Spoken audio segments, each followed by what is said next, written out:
Aujourd'hui, nous allons débattre sur la question « Ai-je le droit de me révolter si on touche à ma liberté ?» Nous avons une opinion commune.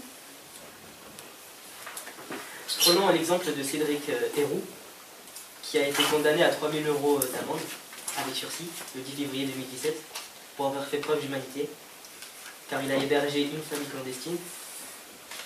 Cet événement montre bien que se révolter n'est pas une mauvaise chose, puisqu'il et même si c'était pas sa liberté, c'était quand même la leur. Et donc il a été condamné parce qu'il a écrit, voilà, une famille de clandestins, puisqu'ils étaient illégalement sur le territoire, et il les a accueillis, et il a été condamné puisque la loi interdit d'accueillir des clandestins sur le territoire. Mais bon, ça, on verra. Vas-y. Donc moi je dis que oui, parce que déjà en 1789, le droit de l'homme et du citoyen il a été fait. Et donc dans ce droit, on a le droit d'être libre et d'avoir notre liberté. Donc déjà, de base, on n'a pas le droit de toucher à la nôtre liberté parce que c'est un droit qu'on a. Et donc pour moi, si on touche à la nôtre, on a le droit de se révolter. Pour la protéger, pour la défendre. Oui, parce qu'on l'a voté. Tu pourrais avancer un exemple, c'est par rapport à cette déclaration des droits de l'homme. Oui. Qui pour toi est essentielle. Oui, parce que ça a été voté il y a longtemps et donc... c'est oui.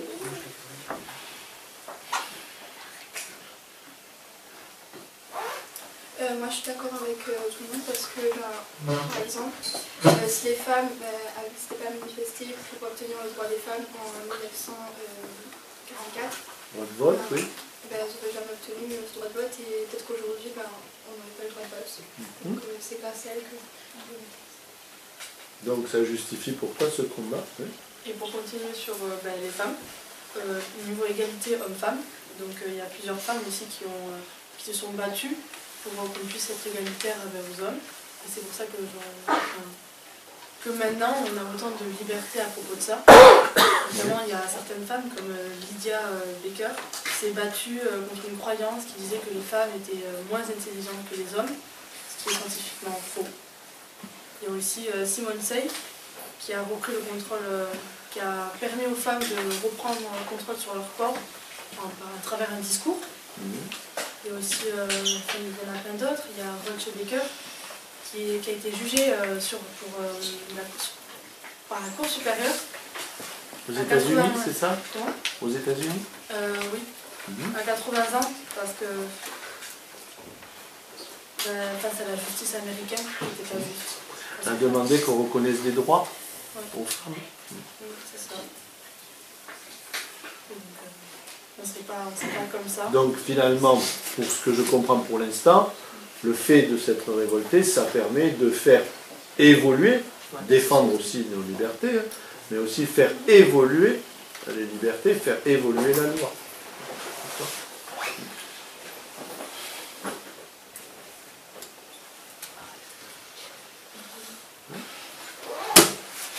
Moi, je suis d'accord. Te priver de ta liberté, c'est comme te priver des droits. Par exemple, prenons l'exemple des manifestations des Gilets jaunes. Certains Gilets jaunes sont exclus de la manifestation à cause des cassages et tout ça. Certains même peuvent être mis en garde à vue et qu'on les demande des amendes. Et donc tu trouves que, est-ce que c'est le fait d'avoir utilisé, puisqu'ils sont allés, ils ont utilisé la violence finalement, pour se faire entendre, est-ce que pour toi c'est positif ou c'est négatif de se faire entendre comme ça? Ils ont manifesté, oui, et puis il y a eu des débordements, des violences. Est-ce que pour toi ça fait partie de l'ensemble ou est-ce que c'est quelque chose, le recours à la violence, qui doit être condamné? C'est la violence qui doit être condamnée. D'accord. Donc, effectivement, tu leur reconnais le droit de s'être révolté face. Oui. Mais les violences, par contre, qui ont débordé, c'est ça. Mais aussi, les gilets jaunes, ils se manifestent pour qu'on les entende, mais et les autres, il s'en fout, les journalistes et tout ça, le gouvernement. Et du coup, ils vont faire des violences. Donc pour se faire entendre, ils ont utilisé un autre moyen, qui est de détruire pour attirer l'attention, voilà, ou d'être des manifestations violentes, puisque finalement, tu évoques le cas des journalistes, ça attire les médias quand il y a des violences. Voilà.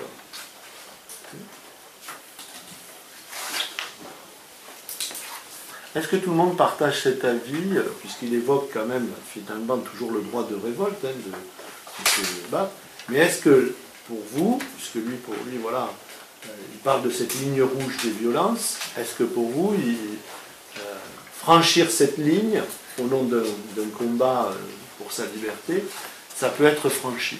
Est-ce que ça peut se justifier d'utiliser la violence pour se battre pour sa liberté?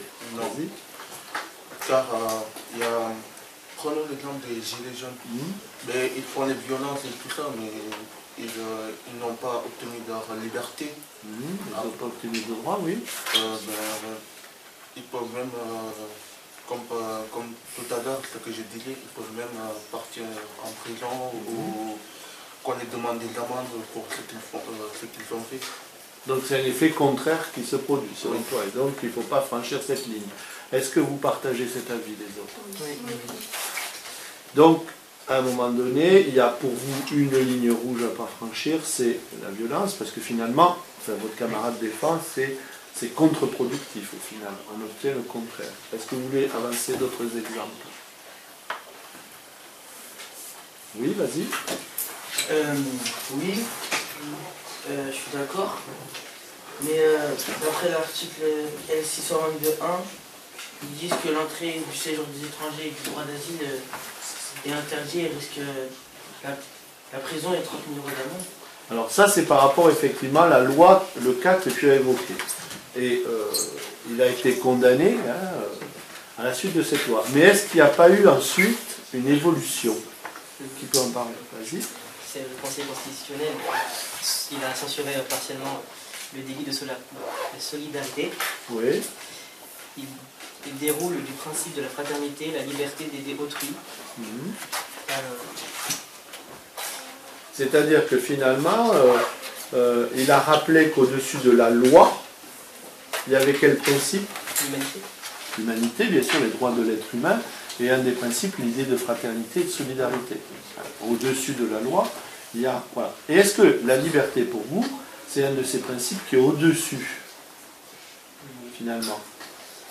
Est-ce que c'est un principe qu'il faut défendre et qui est parfois au-dessus de loi, que l'on peut juger injuste, inégal, etc. Oui. Oui, alors donnez-moi un exemple concret. Oui. Les esclaves Oui. sont battus pour leur liberté et puis ils ont maintenant obtenu leur liberté. Puisque tout être humain a le droit d'être libre. C'est ça. Je prends un autre principe, l'égalité. Qu'est-ce que vous pourriez illustrer qui fait qu'au nom de l'égalité, il a fallu mener des combats parce que la loi était injuste? Oui. Les hommes et les femmes. Tout simplement, oui. Je l'ai évoqué tout à l'heure. Oui. Est-ce que vous voyez d'autres? Alors on a vu la fraternité, la liberté, l'égalité. Est-ce que vous voyez d'autres principes comme ça qui pour vous sont au-dessus? Oui. Il y a aussi l'histoire de ceux qui ont les moyens et ceux qui n'en ont pas. Ah, vas-y. L'égalité. Évoque.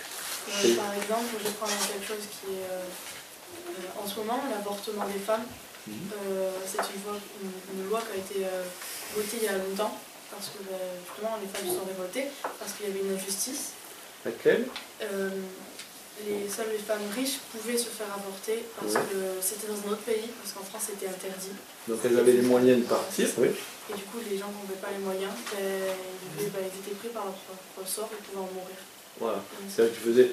Là, effectivement, il y avait une inégalité, et le vote de la loi sur l'IVG, l'interruption volontaire de la grossesse, a permis à tous, finalement, et pas seulement à ceux qui avaient les moyens, de faire une interruption de grossesse, de le faire à l'étranger, puisqu'ils avaient les moyens, ou pour les plus modestes, le faire en France, mais dans des conditions...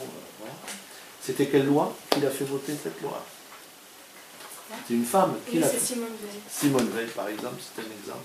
Est-ce que vous voyez d'autres, comme ça, éléments qui montrent qu'à un moment donné, on a fait changer la loi parce que ça ne collait pas aux grands principes qui sont avancés? On a fait pas mal le tour, hein, mais j'aimerais entendre tout le monde sur ces questions-là. Qu'est-ce que tu aimerais amener comme élément? On ne trouve pas, hein?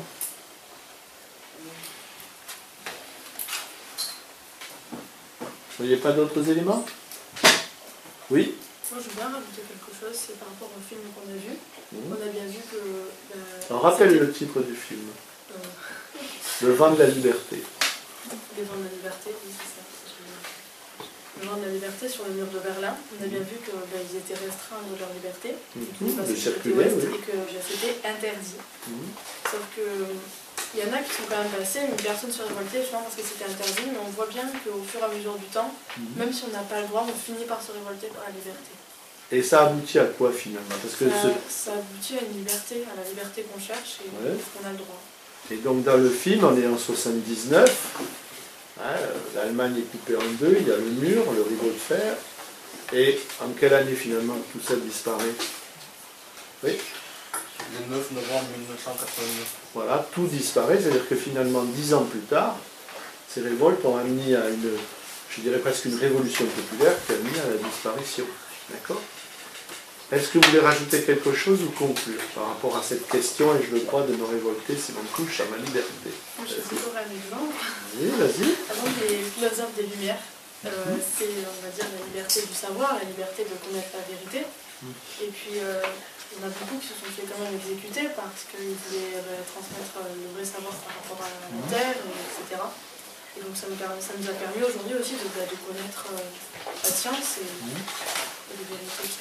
Donc si on repasse dans le temps, parce que vous avez beaucoup évoqué d'éléments, hein, on va dire qu'il y a d'abord les philosophes des Lumières qui ont parlé de grands principes comme la liberté et l'égalité.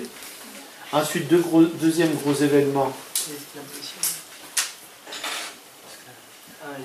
Les droits de l'homme. Voilà, avec la Révolution française, hein, c'est 1789. Et ensuite, on peut dire qu'il y a eu le combat pour l'égalité homme-femme. Hein. Est-ce qu'il est fini ce combat pour l'égalité homme-femme? Qu'est-ce que vous pouvez évoquer encore comme inégalité là-dessus? Vas-y, vas-y. Les salaires. Oui, vas-y. Ils ne sont pas encore égaux. Les hommes, ils ont un salaire plus élevé que les femmes. Et qu'est-ce qu'il faudrait faire pour le régler? Se révolter. Vas-y, je vous laisse. Vas-y. Se révolter. Se révolter, obligé, vas-y. Se révolter pour voter une autre loi. Voilà, et on obligerait les entreprises à mettre un salaire égal. Ça peut être une idée, je ne sais pas. Je vous propose, quelle serait pour vous la solution? Oui? Et avoir pas forcément un même salaire, enfin si, mais comment dire, le même niveau, on va dire. C'est-à-dire que si nous, on est capable de faire plus que les hommes, et payer plus. Et est-ce que vous pensez qu'une loi qui obligerait les entreprises, il faudrait la faire et la voter? Obliger les entreprises finalement à rémunérer de la même façon hommes et femmes. Oui? Obligé, c'est pas trop le mot parce que on n'oblige rien dans la vie. Il faut que les gens, il faut qu'on arrive à leur faire comprendre ce que c'est. Parce que obligé, c'est pas bon. D'accord. Donc, moins une loi, mais plus, alors on revient au mot qu'elle a employé, refuser, révolter, protester et faire en sorte, c'est plus vers ce chemin-là que vous vous dirigez. Faire en sorte de faire changer les mentalités. Oui, c'est ça, le regard. Donc on va dire qu'il y a le combat pour l'égalité homme-femme, donc qui n'est pas terminé a priori, encore. Et le dernier, le plus récent, tu l'as évoqué, la question de la solidarité, accueillir malgré tout un groupe. Alors, il a été effectivement, on a modifié, hein, on a précisé la loi, mais c'est toujours interdit d'accueillir des clandestins. On peut les accueillir, mais surtout, qu'est-ce qu'il ne faut pas qu'il y ait, sinon vous êtes condamné par la loi. On peut, hein, le Conseil constitutionnel a précisé, au nom de la solidarité, vous pouvez accueillir pour aider des clandestins sur le territoire français, mais surtout, il ne faut pas qu'il y ait quoi? Qu'il n'y ait pas une rémunération. C'est-à-dire que les clandestins en question, en échange, pour vous remercier, travaillent pour vous gratuitement, vous donnent de l'argent. Parce qu'à ce moment-là, c'est plus de la solidarité. C'est-à-dire qu'ils utilisent finalement les personnes et obtiennent une rémunération. D'accord? Est-ce que quelqu'un voudrait conclure? ou vous pensez avoir fait le tour de la question?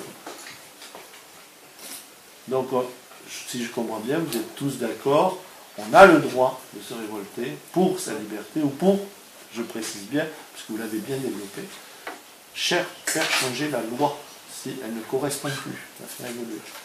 On est tous d'accord là-dessus? C'est bon?